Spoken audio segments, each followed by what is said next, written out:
All right, so this morning we would be talking about the Counterfeit Pharmaceutical Conference 2018. Joining us is pharmacy management consultant Jamil Rahman. Welcome. Thank you. When and where is this conference? Conference is at Hilton on April the 26th. What is the objective? The objective is to let the patients in Trinidad and Tobago know that there are counterfeit drugs on the market. The counterfeit drug problem is about 30% of drugs, up to 30% worldwide are counterfeit. Wow. And how important is this information for us? Well, counterfeit drugs are called deadly fake drugs, and for good reason. It's estimated that between 750,000 to 1 million people die annually from taking counterfeit drugs. That's about two persons every second. So it is a worldwide problem, and it's especially so in the low and middle income countries where people are looking at costs. But there's an old saying that if the price is too good, it probably is. Yeah. So people have to be very wary when they're buying products, especially on the internet, where 50% or more of the drugs sold online are fake. So how do we know when it's not fake? Well, this is a big problem. The only true way to know is when the product doesn't work. And because there are several methods to test the products at customs abroad, we have no such system in Trinidad, and that is the problem. If a patient tells the doctor, this tablet isn't working, what does he do? He tells them switch to another brand or gives them another type of medication, because we have no lab right now currently testing drugs in Trinidad and Tobago. For how long have we had no lab testing drugs? According to the Ministry of Health, about 4 or 5 years. It's under construction and has been that way for at least 3 years. So what is on the agenda for this conference? What's the breakdown? Okay, what we want the patients to know is exactly what a counterfeit drug is. The WHO labels it as a drug that is mislabeled as to the source and the identity. Interpol goes a little stronger. They call them deadly fake medicines. The words spurious, substandard, falsified, falsely labeled, all classified to counterfeit drugs. So the patients have to be aware when they go to the pharmacies and they buy their products that they come from bona fide sources. And the way to do it, of course, is to ask the pharmacist exactly what is the brand, the expiry date, and so on.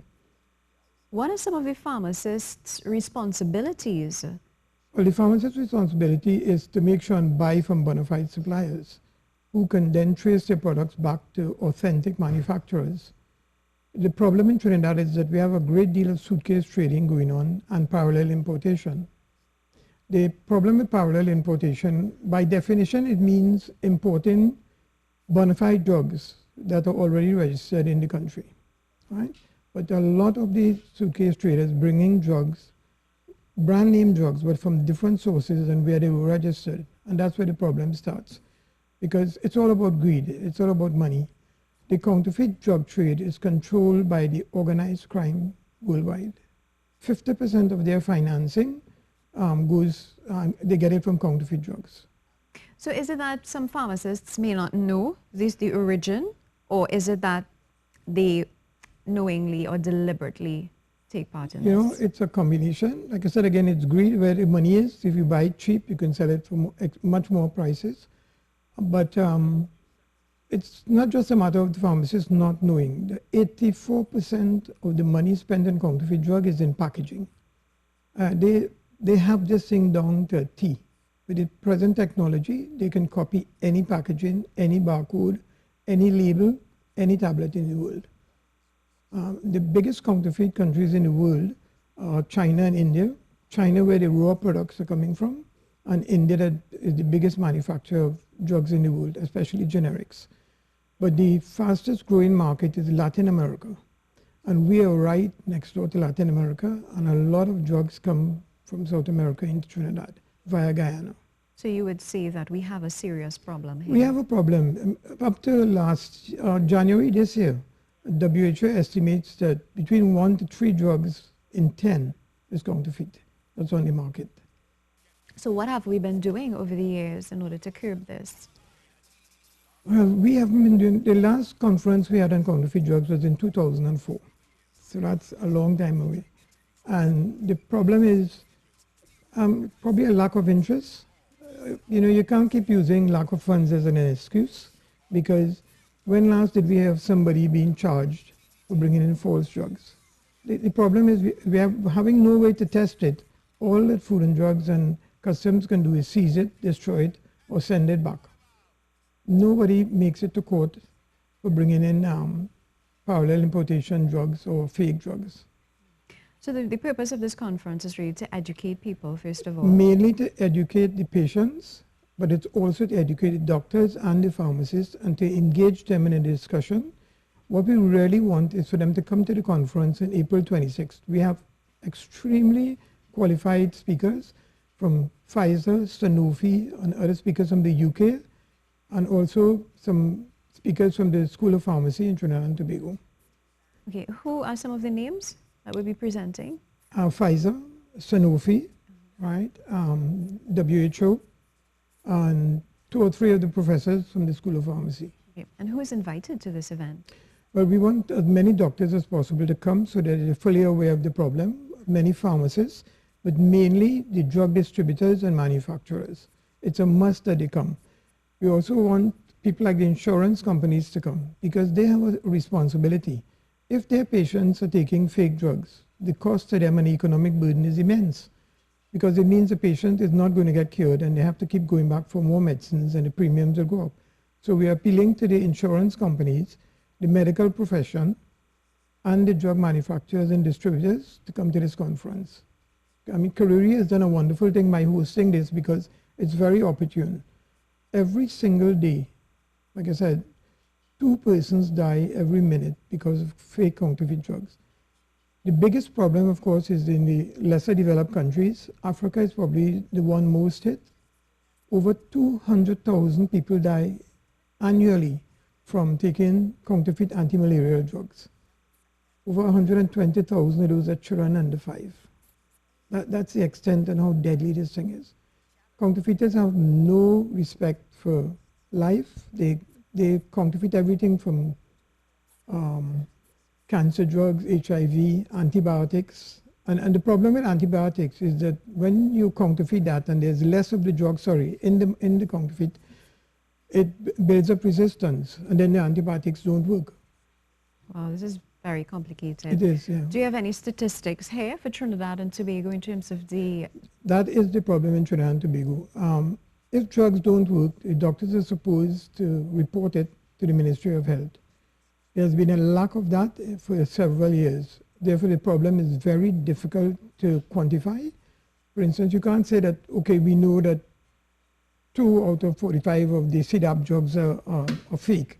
I mean, how do you prove it? The patients are the ones who tell the doctor it isn't working, but all the doctor can do basically is switch brands or put them on another treatment because Which we have might no be way. stronger. We have no way of testing it. So what do we do? What is the next step? Well, we need, we are hoping that this conference will bring awareness to the public, so they will put pressure on the government to put the correct equipment in place at the borders so we can test the drugs when they come in. Have we had discussions with anyone, any personnel from the Ministry of Health, the Minister of Health, or any officials to get this? We've invited the Ministry of Health, Food and Drugs, the Drug Inspectorate to the conference. Okay. And yes, I have spoken to individuals at both places. Okay, and the response has been favorable, would you say? Yeah, they know that the problem is there, but their hands are tied, and especially with the economic situation, I think that makes it even a bigger problem. So what can we do as a people? Well, first of all, we have to be aware when we're taking the drugs, and the minute we realize it's not working, report it to the pharmacist and the doctor. That's the first thing. We already have a problem with compliance, or what you call non-adherence with the patients. They take home medicines and they never take it properly. They throw it away, they overtake it, they store it. So if you compound that problem with a drug that doesn't work, it's deadly. So we want the patients to know at the first time they realize, especially the chronic disease patients, that the tablets or the liquids don't work, notify the doctor and the pharmacist. And then they should notify the Ministry of Health. And at present, the only thing they can do is send the samples abroad to have them checked to make sure that it contains the correct ingredients.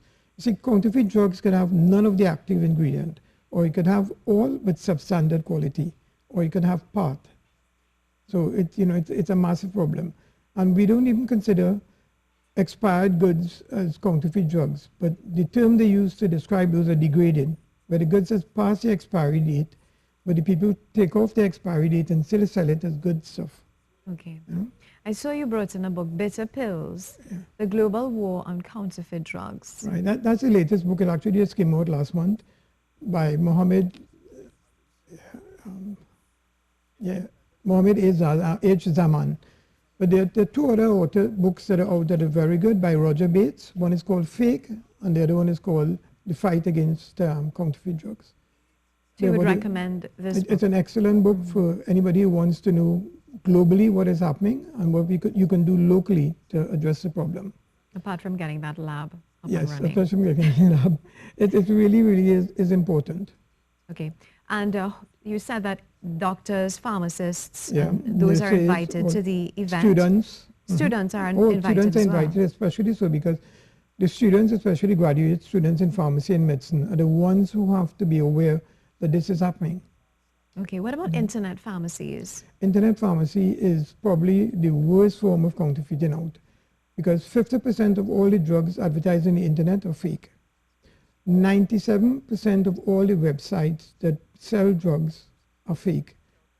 Most of them claim to be originating from Canada, but they're not. There are over 50,000 online sources to get drugs, and 97% of them are fake. They show that they're based in Canada, but a lot of them are based in Korea, China, India. And the drugs are brought into Trinidad through a very convoluted chain. They go through the Middle East, they go through the US, the UK, Canada, back in, back out. They keep changing the packaging as they go along. What is parallel importation? Parallel importation, if it's done correctly, it's illegal importation of drugs into the country other than the bona fide manufacturer or distributor. So for instance, take Viagra, which is the most counterfeited drug in the world. Viagra is Pfizer, agent of Smith Robertson. They are the only ones that are supposed to bring it in. But once the drug is registered in Trinidad and Tobago, it can be brought in. And then the legal fight gets on for intellectual property and so on. But a lot of suitcase traders parallel import. They bring in drugs which are already registered in the country and take their chances. Wow. What are your closing comments? What would you like to tell the general public? Oh, I would like the public to be really very aware of the medicines that they take it exactly as the doctor tells them and the pharmacist, and to please check on things like expiry dates, the brand that they're taking. And like I said again, if the price is too good, it probably is. And we are looking forward to the insurance companies and all the distributors and the doctors to taking part in this conference because it's very, very important for them to come. Remind us the date and time of that conference. It's on April 26th, right, at Hilton Hotel. And anybody wanting any more information can call Kariri and ask for Farida Mangal at Kariri. And is there a cost attached? Yes, there's a cost for sponsorship, which is $7,500, and you get 2 participants can come with the sponsorship, or the participants can pay individually, which is $1,800. And we're also working out a special cost for students of the pharmacy school and the medical school. Great. Well, thank you so much, Mr. Jamil Rahman, Pharmacy Management Consultant, talking to us about the upcoming Counterfeit Pharmaceutical Conference.